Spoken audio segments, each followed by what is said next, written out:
hablamos del lenguaje, una paradoja, ¿verdad? Y vamos a decir tres cosas. Una, acercarnos al fenómeno del lenguaje. La segunda, hablar de su relación con la inteligencia. Y en la tercera, nada, unas pequeñas aproximaciones a lo que son las lenguas, para tener el respeto. El respeto es muy importante en la lengua porque los grandes humanistas han apreciado mucho el lenguaje. Es el primer instrumento de la inteligencia, es una característica humana. El ser humano es el único que propiamente habla. Hay algunos animales, muchos, que consiguen transmitir algún género de información, incluso algunos bastante elaborada. El caso famoso de las abejas, que son capaces de transmitir, por ejemplo, la distancia en la cual está una fuente de polen, ¿no? Flores. Pero, bueno, y por supuesto muchos transmiten sensaciones, miedo, peligro, etcétera, ¿no?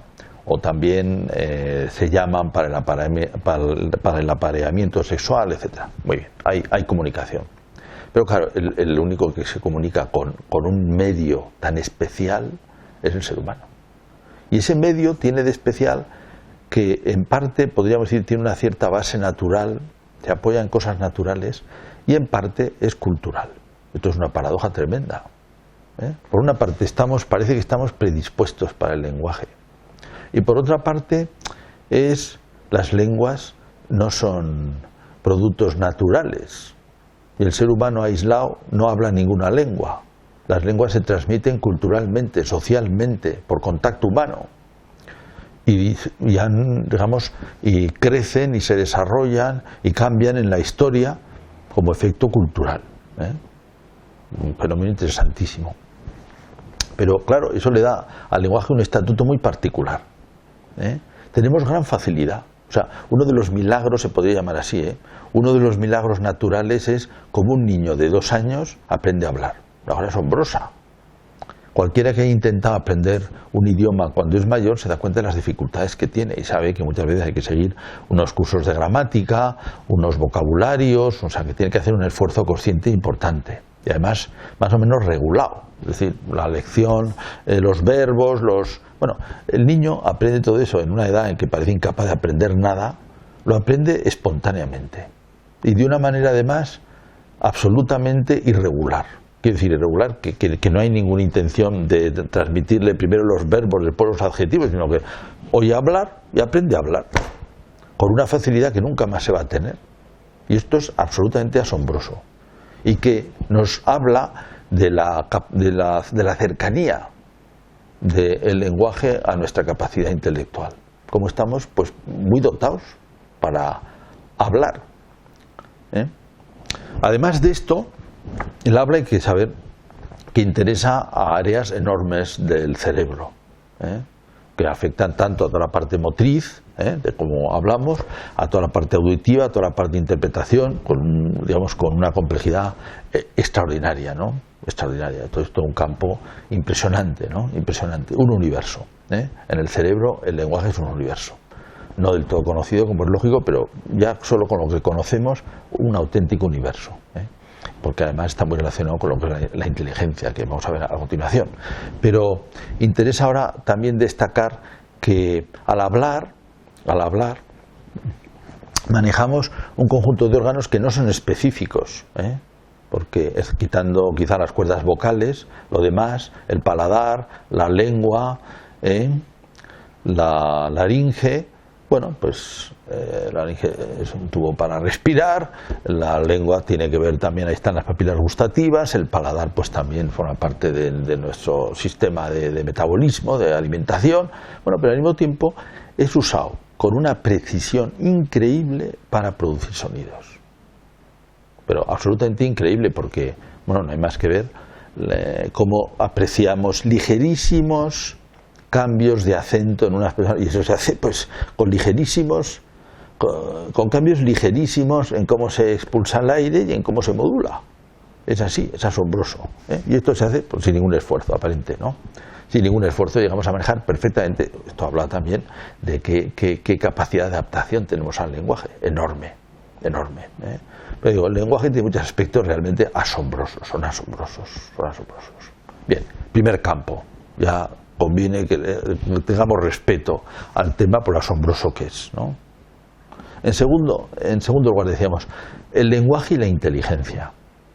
Bien, el lenguaje es el primer y más importante instrumento de la inteligencia, aunque no se confunde del todo. Al hablar de la inteligencia vimos que hay actos que son intuitivos, que son inmediatos y que a lo mejor no manejan conceptos, no manejan lenguajes, no manejan lenguaje.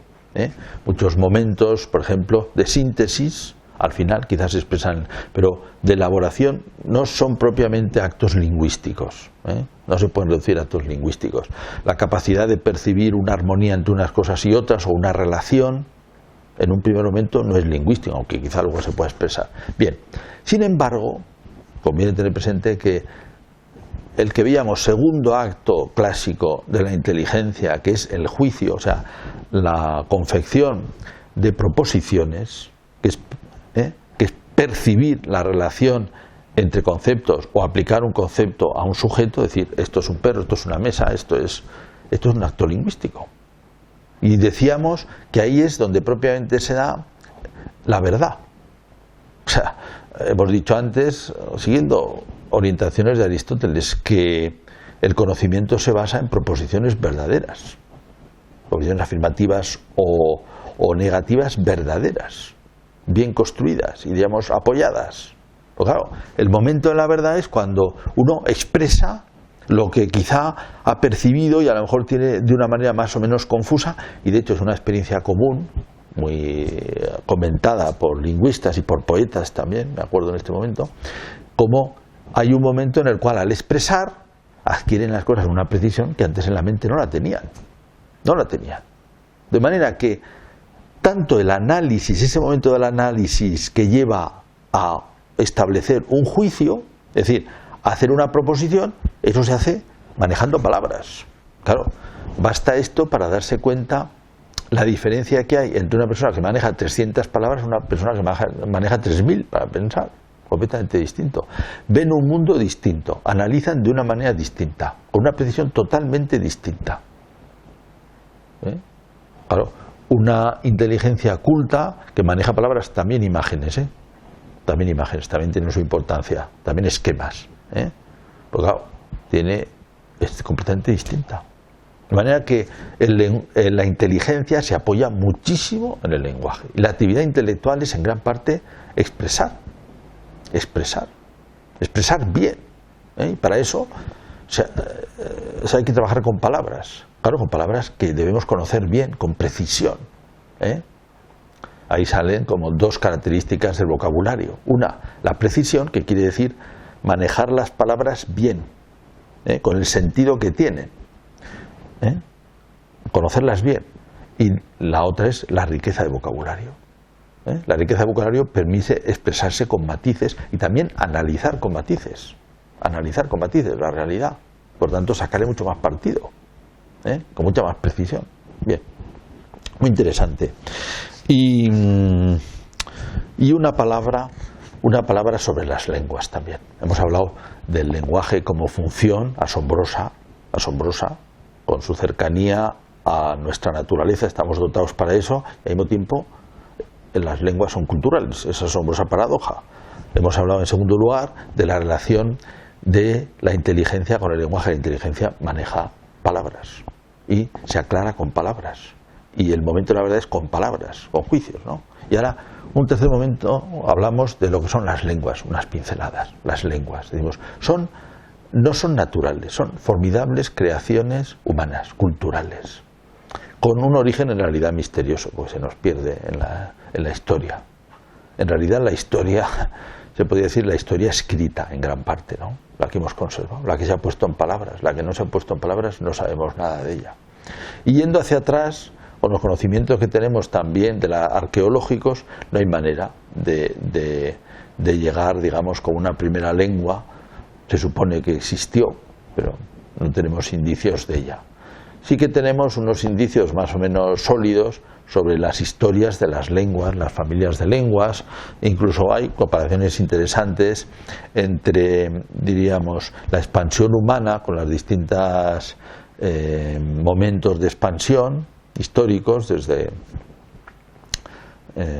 pues el Homo habilis, sobre todo el Homo sapiens, las distintas oleadas que ha habido de expansión por el mundo y su relación, sobre todo está estudiado la última, con el Homo sapiens, la distribución genética y la distribución lingüística, ha dado lugar a cosas interesantes. Bien, aunque las lenguas también son realidades vivas independientes de muchas veces de los pueblos. Idealmente cada pueblo tiene su lengua, es verdad, pero también los pueblos han tomado en préstamo lenguas unos de otros, hay lenguas que se han expandido, hay tantísimas lenguas en el mundo, la mayor parte no escritas, que muchas han desaparecido. Incluso desaparecen algunas cada año, porque el mundo está lleno de lenguas, ¿eh? Hay unas cuantas principales, pero otras son muy pequeñas, ¿eh? Y, digamos, cada lengua tiene su historia, y algunas sencillamente desaparecen o son suplantadas por otras. Incluso hay lenguas que han tenido un desarrollo histórico muy importante. Por ejemplo, quizá no es muy conocido que el suajili es una lengua que se expandía a partir del siglo XVII en el centro-sur de África, ¿no? Una enorme expansión. Y es una mezcla que tiene distintos componentes, bantúes, portugueses, etcétera, ¿no? Por lo visto. Y bueno, no hay más que ver cómo se ha expandido el inglés por el mundo, o el castellano también, para ver la riqueza histórica de que tienen las lenguas, la historia que tienen las lenguas. Bueno, dicho esto, podría parecer que hay lenguas, hay algunas más primitivas, otras menos primitivas. Hay que tener un poco de cuidado con esto, porque cada lengua es un universo. Eso es, digamos, uno de los grandes descubrimientos de los análisis lingüísticos. Cada lengua es un universo. Y aunque es verdad que hay lenguas más primitivas en el sentido de que quizás son lenguas de pueblos pequeños, con poco desarrollo, vamos a decir, técnico, sin embargo, las lenguas generalmente son todas enormemente complejas. O sea, no hay lenguas en el sentido más primitivo, en el sentido de con menos cosas, vamos a decir, o con menos instrumentos. Puede haber lenguas que tienen un vocabulario técnico mayor o menor, evidentemente, pero las lenguas generalmente tienen unas estructuras enormemente complejas. En este sentido no hay lenguas primitivas. Eso ha sido una de las sorpresas de los estudios. No hay lenguas primitivas. En esto no hay.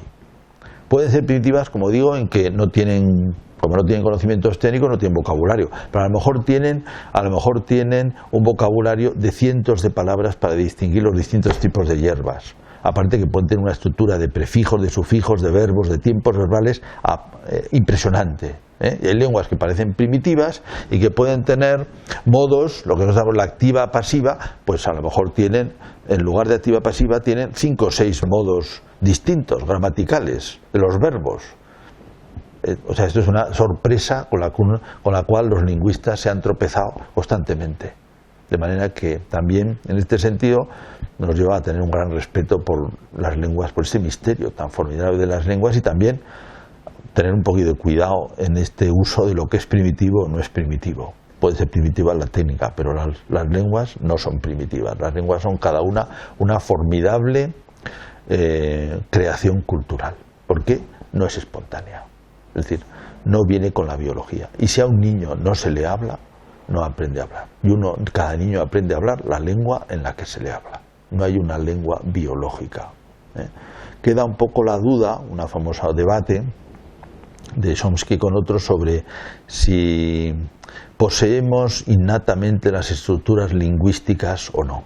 Bien, es una cuestión abierta, interesantísima. Desde luego poseemos una gran facilidad para adquirir las estructuras lingüísticas. ¿En qué medida existe, por ejemplo, una estructura universal de las lenguas? No se ha podido determinar. Las lenguas son muy distintas unas de otras, aunque al final, claro, coinciden en algunos elementos que son los propios de la lógica. Todo un tema apasionante. De manera que empezábamos hablando del respeto que merecen las lenguas al ser una realidad tan asombrosa y acabamos así también.